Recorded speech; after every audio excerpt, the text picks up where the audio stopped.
귀한 찬양 감사합니다. 우리 찬양은 하나님께 드리는 찬양이죠? 네, 맞습니다. 그리고 우리에게는 은혜가 되어지는 찬양입니다.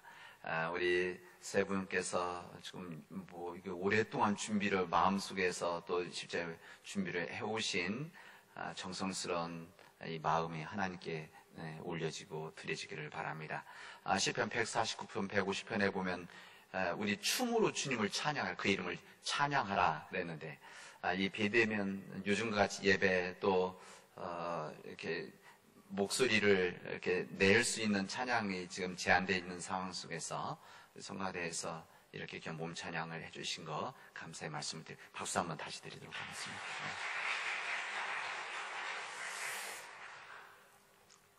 결국 하나님의 말씀은 이 땅에서 하나님을 믿는 우리가 어떻게 살아가야 하는지를 알려주시는 주님의 말씀입니다. 제가 믿음 안에서 신앙 또 신학을 시작을 하고 또 30년 이상을 목회하면서 그 하나님의 말씀을 또 전하면서 그리고 목회자를 떠나서 한 기독인으로서 깨닫는 것은 우리가 이 땅에서 무엇을 하며 살아가느냐가 아니라 이 땅에서 어떻게 살아가느냐, 이것이 우리 삶의 가장 중요한 부분이라는 것을 저는 깨닫습니다. 무엇을 하면 사느냐가 중요하고 무엇을 하느냐가 우리 세상의 성공을 바라고 무엇을 하고 있느냐가 많은 것을 소유하고 무엇을 하느냐가 사람들의 부러움을 받고 박수를 받긴 하지만, 그러나 시간이 가면서 제가 더욱 깊이 깨닫는 것은 우리가 무엇을 하느냐가 아니라 무엇을 하든지 우리가 어떻게 살아가느냐가 참으로 중요한 것이다.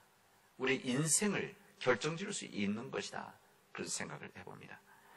아무리 많은 재물을 가지고 있어도, 높은 권력을 가지고 있다고 하더라도, 탄생 부러워하는 명예를 가지고 있다고 하더라도 어떻게 살아가야 되는지를 모르고 또 그 방향성을 잃어버리고 살게 되어지면, 그래서 자기 욕망만을 위해서 살아간다고 한다면 우리가 이 세상은 더 다른 사람보다 더 좀 편하게 살 수 있고 좀 더 맛있는 것을 먹을 수 있고 좀 더 큰 집에서 더 큰 차를 탈 수는 있지만 그것이 우리 인생을 결정하는 것은 아니라는 것을 시간이 가면서 더욱 깊이 깨닫게 되어집니다.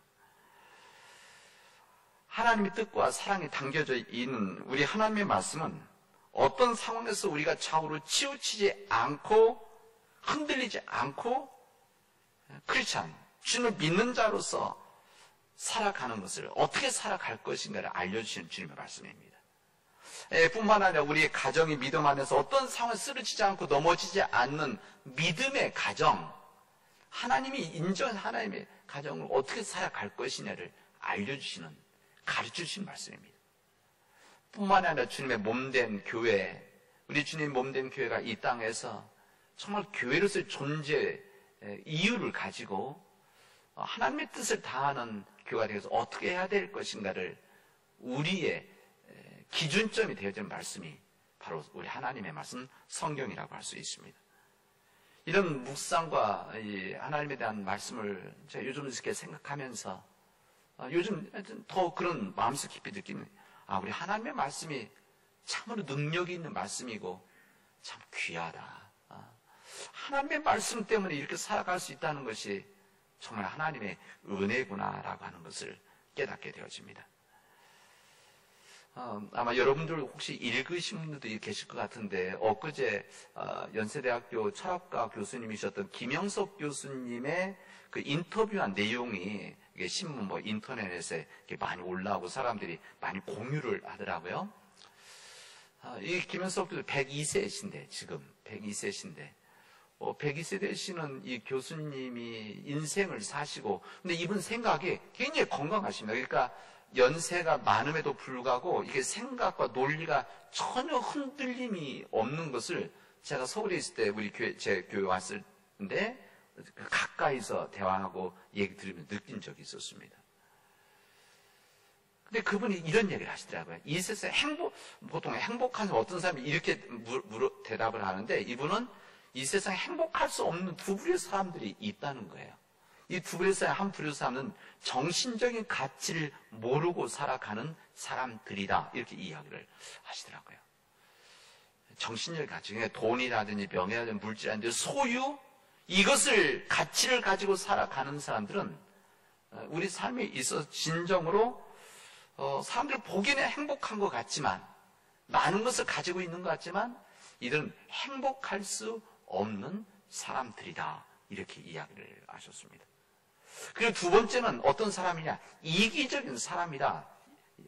그래서 자기만을 위해서 살아가는 사람이다. 이렇게 이야기를 했습니다.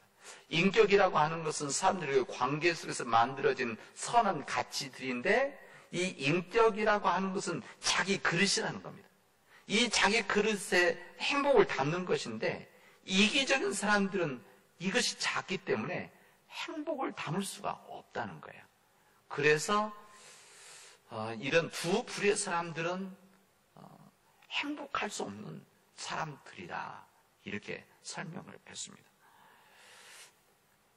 김영석 교수님께서 102년을 살고 102년, 거기에 그런 내용이 나옵니다. 이분이 비행기 타러 갔는데 비행기 표를 준비하고 갔는데 명단을 안 부르다는 거예요. 왜 그런가 했더니 그 비행장에서 이제 생년월일 나오고 여기에 한 살로 뜨는 거예요. 한 살. 작년에. 한 살. 왜 그런가 했더니 공항에 인터넷 뜨는 것은 두 자리밖에 없기 때문에 세 자리가 나올 수 없어서 명단이 안 나왔다. 뭐 이런 이야기를 하시면서 웃으시는 이야기 나옵니다. 이제 그만큼 세계는 그만큼 인생을 오래 살고 많은 사람들 대하고 많은 사람들 나누었던 삶의 결과로서 삶의 지혜들인 부분인 거죠. 더 중요한 것은 이분은 신앙인입니다. 제가 대학 다닐 때 같은 학교 있었기 때문에 이렇게 책 풀 때 오셔서 설교하고 특강 제가 들었었는데, 이분은 신앙인으로서 여기에서 그 인터뷰할 때 신앙에 대한 이야기는 하지 않지만 사실은 내 내용 보니까 신앙이나 백그라운드를 두고 신앙의 그 바탕에 서서 정신적인 가치를 갖지 못하고 살아가는 사람, 이기적인 사람은 행복할 수 없다. 이 이야기를 하는 것을 들었습니다. 어떻게 보면 이런 말씀인 거죠. 우리가 어떻게 살아가야만 행복한 삶을 살아갈 수 있느냐? 어떻게 해야만 우리가 진정 내 인생의 행복한 삶으로 내 인생을 이렇게 누리고 마무리할 수가 있느냐? 이런 이야기입니다. 오늘 우리에게 주신 이 성경 말씀, 오늘 신약에 있는 말씀과 구약에 있는 말씀입니다.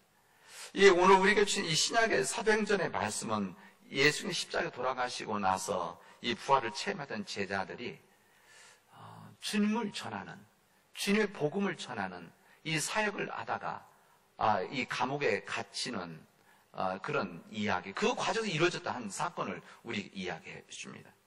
우리가 읽지는 않았지만 오늘 우리에게 주신 이 구약의 말씀은 이스라엘 백성들이 바벨론에 망하고 나서 바벨론 포로를 끌려가서 그것에 절망과 낙심 속에서 살아가는, 무기력 속에서 살아가는, 어찌할 바를 모르고 살아가는 이 사람들, 이런 상황 속에서 주셨던 하나님의 말씀입니다.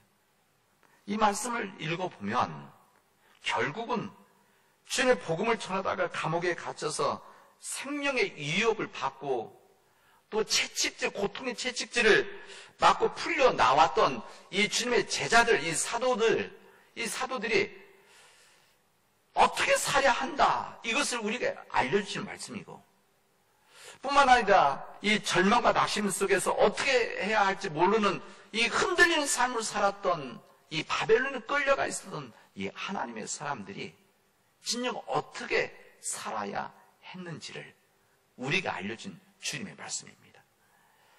이 사도들은 담대하게 예수 그리스도를 전하고 표적을 일으켰습니다. 표적을 사람들 앞에 드러낸 겁니다.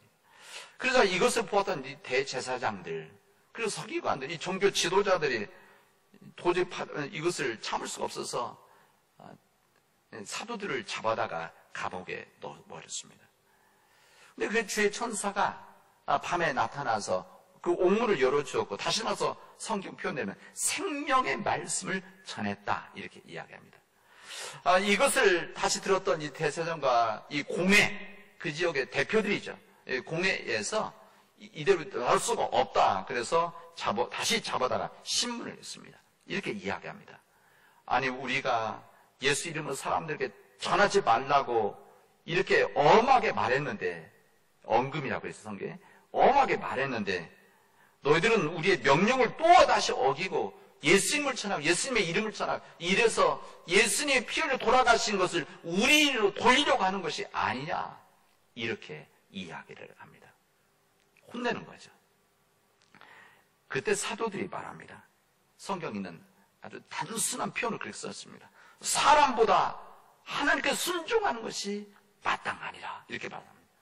사람께 순종하는 하나님께 순종하는 것이 마땅하다.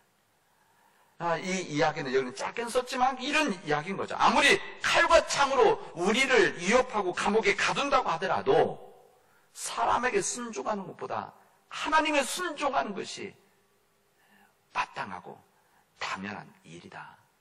이게 바로 우리가 살아야 될 길이다. 이것을 우리가 말하고 있습니다. 그리고 거기서 선명한 이야기를 합니다. 당신들이 나무에 달아 죽인 이 예수를 우리 조상의 하나님이 다시 살리셨다. 그러면 이스라엘 백성들에게 회개함과 제사함을 주시려고 그 예수님을 임금과 구세주 메시아가 되게 하셨다. 이것을 말합니다. 그 다음에 이제 뭐라고 얘기하냐면 우리는 이 모든 일의 증인입니다. 이렇게 말합니다.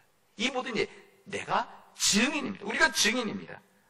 하나님이 자기가 순종한 사람에게 주신 성령도 그러합니다. 라고 그들이 담대한 고백을 합니다. 그 얘기 아닙니까? 우리 사도들은 하나님께서 너희들이 죽인 예수를 살리셨고 뿐만 아니라 우리 인간들의 회개함과 죄사함을 우리에게 하나님 은총을 주시려고 메시아 하나님을 삼으신 분이시다. 그리고 우리는 이 모든 것을 보고 들은 우리들은 증언하는 증인들이다. 우리는 증인들의 삶을 살아갈 수 있다. 예수 그리스도의 증인으로 세상에 증언하는 것이다. 이렇게 말씀하고 있는 겁니다. 이 제자들, 이 주님의 사도들이 감옥에 갇혀있고 생명의 위협을 받고 있음에도 불구하고 전혀 흔들리지 않을 수 있었던 것은 바로 무엇 때문에 그렇습니까? 그들이 만난 예수님 때문이시고 뿐만 아니라 그 예수님 부활하신 것과 예수 그리스도라는 것을 증언하는 거룩한 증인의 삶을 살아가고 있기 때문에 이런 힘들고 어려운 상황 속에서도 담대하게 말씀을 전하는 삶을 살아가고 있는 것이다. 이것을 말하고 있는 겁니다.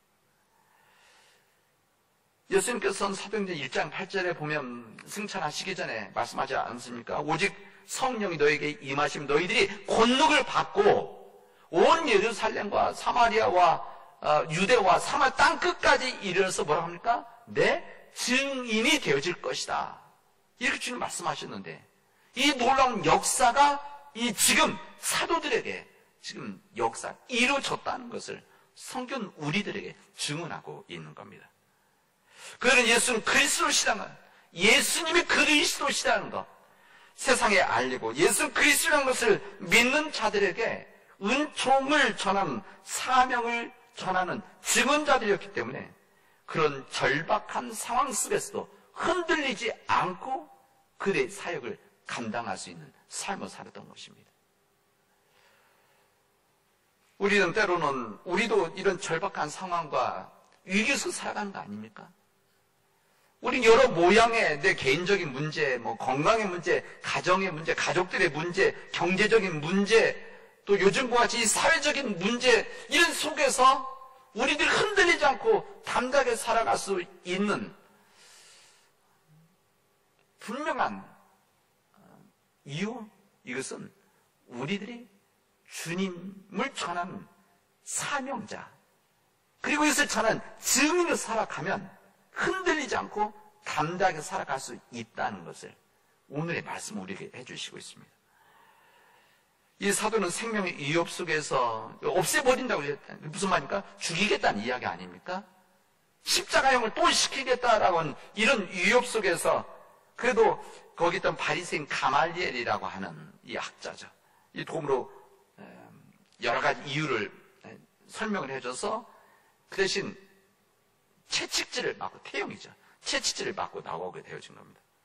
근데 그런 고통스러운 채찍질을 받고 나왔는데 이들이 뭐라고 되는 건 성경에 보면은 참으로 이 말씀이 저는 은혜가 되어지더라고요. 그 이름을 위하여 능욕받는 일, 예수님 때문에 능욕받는 일, 합당한 자로 여기심을 받았기에 기뻐하였다 이렇게 말합니다.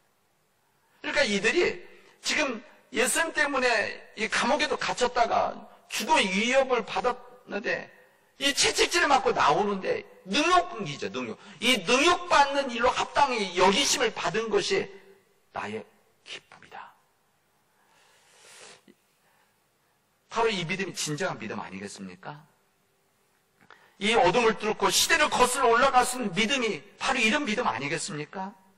어떤 상황과 위협 속에서 흔들리지 않고 오히려 주님의 이름에 능욕받는 일에 합당히 여김을 받았다는 것을 기쁨으로 여기는 이런 사람들을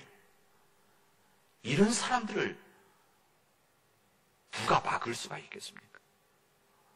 총과 칼이 막아낼 수가 있겠습니까? 이 믿음을 우리에게 오늘 알려주신 겁니다. 이런 증인의 삶을 살아가는 이 담대한 삶, 이것이 어디서 시작되어졌는가? 물론 예수님께서 그리스도시라고 하는 이 믿음, 그리고 이 모든 역사, 성령의 역사라는 확신 속에서 이것은 가능합니다. 그런데 오늘 구약의 이사야서 말씀은 우리에게 여기에 대한 뿌리와 같은 말씀을 해주십니다. 우리 하나님께서는 너희는 나의 증인이 되어라, 이 말씀을 해주시고 있습니다. 그러니까 이 이사야서에서 말씀하셨던 너희들은 하나님의 증인이 되어지라는 이 말씀이, 이 사도들이 이 말씀을 지킨 주의 백성들, 종들이었다는 것을 우리에게 알려줍니다. 이 사도과 제자들이 거룩한 증인의 사명이 그냥 어떤 삶이냐? 하나님의 말씀이고 하나님의 명령이었기 때문에 이 사도들은 이것을 지키는 사람들이다. 이 사명을 지켰고 명령을 지키기 때문에 나는 예수는 그리스도라고 하는 것을 전하는 증인으로 살아가고 있는 것이라는 것을 담대하게 이야기하고 있는 겁니다.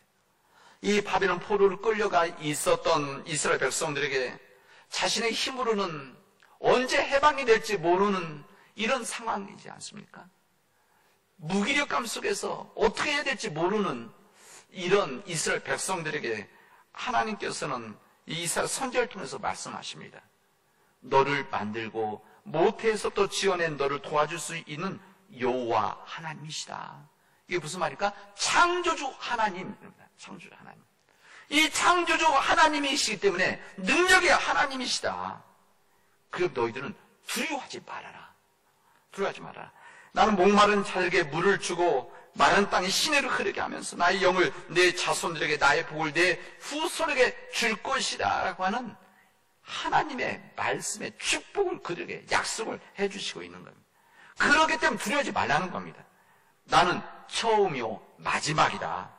나 외에 다른 신이 있을 수가 있겠느냐? 너희들은 나처럼 외쳐서 될 일과 그리고 장차 올 일을 그들에게 알려라. 장차 될 일과 올 일을 이야기하는 믿음의 증인으로서 살아나가라. 오직 너희는 하나님의 증인이 되어라라고 오늘 이사야 44장 우리에게 말씀해 주시고 있습니다. 만군의 여호와, 이스라엘의 왕이신 우리 구원자신 하나님을 널리 선포하는 것이 바로 하나님 증인의 역할이라는 겁니다. 사명이라는 것이죠. 하나님을 전하는 것, 만군의 여호와 하나님이라는 것, 이스라엘 왕이신 구원자신 하나님, 우리 예수님을 전하는 것이, 그 예수님 그리스도시라는 것을 전하는 것이 바로 증인의 사명이라고 하는 것을 우리에게 알려줍니다. 그 만군의 하나님이 이 땅에 인간의 몸을 입고 오신 주님의 몸으로 드러내신, 그것을 주연절이 아닙니까? 주연절? 이 주연절 기간 주님 맞습니다. 나타나신 그 예수님을 널리 증언하는 것이 증인의 사명이다라는 것을 우리에게 알려주십니다. 이 땅에 오시는 그 메시아를 준비했던 이 세례 요한, 이 세례 요한은 예수님을 만났음에도 불구하고 그 예수님, 공생 처음 시작할 때 만났던 그 예수님이 진정 메시아인가?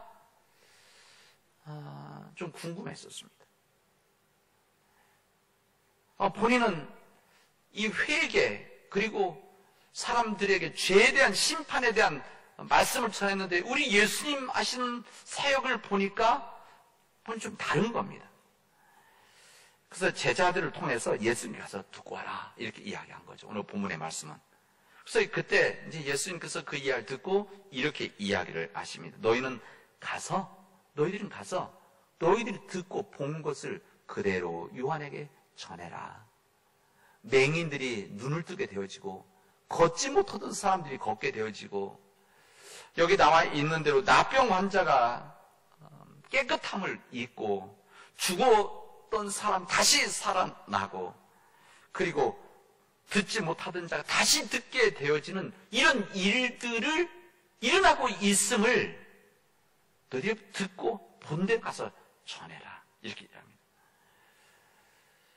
이게 바로 하나님 나라의 메시아가 와서 이루어진다는 것을 구약에서 말씀하고 있는 내용입니다. 무슨 말입니까? 새로운 시대가 도래했다. 새로운 역사가 시작되어지고 있다. 새로운 메시아가 오게 되면 새로운 역사가 시작되면 그때 맹인들이 눈을 뜨게 되고 걷지 못한 자들이 일어나게 되어지고 이 피부병 심한 피부병에 걸려 있는 사람들이 깨끗함을 잊게 되어지고 듣지 못한 자가 듣게 되어지고 죽어가는 자가 일어나는 그 일들을 할 수 있는 분이 바로 메시아다. 이 땅에 오신 하나님이시다. 이것을 주님이 증언하시는 내용입니다. 예수님께서는 이 세례 요한 질문에 주님이 자신의 정체성에 대한 부분을 이야기하십니다. 이 정체성이 뭐냐면 주님이 메시아이신 겁니다. 이 부분 지금 우리 사도행전에 있는 말씀과 구약에 있는 이사야의 말씀은 증인이라고 한다면 우리 예수님의 말씀 이 증언이라고 하는 것은 본인 정체성에 대한 예수님 메시아라고 하는 예수님이 이 세상에 구원자로 오셨다는 것을 스스로 증언하는 증인으로서의 이 사역을 감당하고 있다는 것을 오늘 본문의 말씀을 우리에게 해주시고 있습니다. 우리 사랑하는 믿음의 가족 여러분, 오늘 이 말씀을 듣고 우리 2000년 전에 그리고 2500년 전에 이루어졌던 이 역사를 알고자 함이 아니라 오늘 이 말씀을 듣고 우리들이 들으려고 하는 것은 우리가 이 시대 속에서 우리가 주님을 믿고 있기 때문에 하나님의 말씀대로 우리가 주님의 증인이 되어져야 된다는 것을 오늘 여러분들에게 전하고 싶습니다. 우리가 이 시대와 역사적 상황, 이 사회적 상황 속에서 우리가 주님의 증인으로서 살아가보자. 증인으로 살아야 된다. 주님의 증인으로 살아가는 것이 예수님이 그리스도시라는 것을, 이 땅에 오신 하나님이시라는 것을 전하는 이 증언의 이 증인이 되어질 때만이 우리가 시대적 사명을 살아갈 수 있다는 것을 우리에게 말씀해 주시는 겁니다. 증인의 삶이라는 것은 무엇입니까? 하나님 말씀대로 살아가는 겁니다. 하나님의 뜻대로 살아가는 것입니다. 우리 증인의 삶이라고 하는 것은 예수 그리스도의 복음을 듣는 자가 듣고 행하는 자의 삶을 살아가는 것입니다. 여러분, 우리 시대는 지금 어지러운 시대 속에 있습니다. 우리 시대는 방향을 잃은 시대다 이렇게 이해를 하죠. 어떻게 해야 할지 모르는 불확실성의 시대다. 우리들은 같이 공감하고 있습니다. 당장 앞으로 지금 몇 달, 몇 년 후 문제가 아니라 다음 주에 어떻게 이 일이 진행될지 모르는 그런 불확실한 세상 살아가고 있습니다. 여러분, 이런 시대일수록 우리들이 하나님의 증인들이 되어야 되는 겁니다. 예수 그리스도가 진정 우리의 구세주라고 하는 것을 증언하는 증인의 삶을 살아가야 된다는 겁니다. 하나님을 증언하는 증인, 예수는 그리스도를 살아가고 하는 예수님 복음만이 우리 영혼을 구원하고 세상 구원할 수 있다고 하는 이것을 증언한 증인의 삶을 살아갈 때만이 이 어지럽고 방향을 잡지 못하는 사회 속에서 우리가 앞서서 갈 수 있고 이끌어갈 수 있다는 이야기입니다. 여러분, 우리가 증인의 삶을 살아간다는 것은 이 시대를 제대로 읽어야 되는 겁니다. 이 시대에 우리가 어떤 삶을 살아가야 될지를 온전히 깨닫는 자들만이 예수님만이 이 시대의 해결자시고 예수의 말씀대로 살아가는 것, 하나님의 뜻의 말씀에 기준을 잡고 이 삶을 우리가 적용해 나가는 삶만이 우리 이 어지러운 시대를 해결해 나갈 수 있다는 것을 오늘 주님은 너희들이 그 증인의 삶을 살아나가라. 여러분의 가정 속에서, 여러분의 일터 속에서, 여러분의 직장에서, 여러분의 세상 속에서 주님의 증인으로 살아나가서 이 세상의 문제들을 극복하고 해결해 나가는 이 길이 바로 여기에 있음을, 복음의 삶만 지켜나가는 것이 바로 우리의 해결책이라는 것을 전하는 증언자의 삶을 살아나가라고 우리에게 말씀하십니다. 사랑하는 우리 믿음의 교우 여러분, 이제 주님의 말씀에 따라서 우리가 진정 주님의 증인으로 살아가도록 합시다. 하나님 말씀의 증언자로 우리가 살아나가도록 합시다. 그래서 이 시대의 우울함과 절망 속에 있는 이 시대를 구원하는 믿음의 역사의 증언자들이 되어지기를 주님의 이름으로 축원합니다. 뿐만 아니라 우리 교회가 이런 일을 감당할 수 있기를 바랍니다. 우리 교회가 하나님의 말씀을 붙잡고 예수는 그리스도를 신앙하는 복음의 삶만이 이 세상 구원할 수 있다고 아는 것을 이 세상에 알리고 전하고 우리가 행함을 통해서 이 세상 구원하는 믿음의 길을 걸어가기를 주님의 이름으로 축원하겠습니다. 기도합시다. 하나님, 우리 믿음의 가족들이 주님의 증언자로 살아갈 수 있도록 인도하여 주시옵시고, 우리 가정이 그렇게 살아가게 하시고, 우리 교회가 그렇게 살아나가서 그래서 이 세상에 새로운 희망을 만들어 나갈 수 있도록 인도하여 주시옵소서. 주님, 주님의 말씀으로 이 세상에 회개를 외치고 다시 우리 삶들을 다시 회복하는, 다시 돌아오는 이 믿음의 역사를 통해서 우리 사랑하는 교우들 함께 모여 예배드리고, 우리 사랑하는 가족들이 마스크를 벗고 함께 만나 기쁨을 나눌 수 있는 하나님 이 은총을 우리에게 허락하여 주시옵소서. 이 모든 말씀을 예수님의 이름으로 기도합니다. 아멘.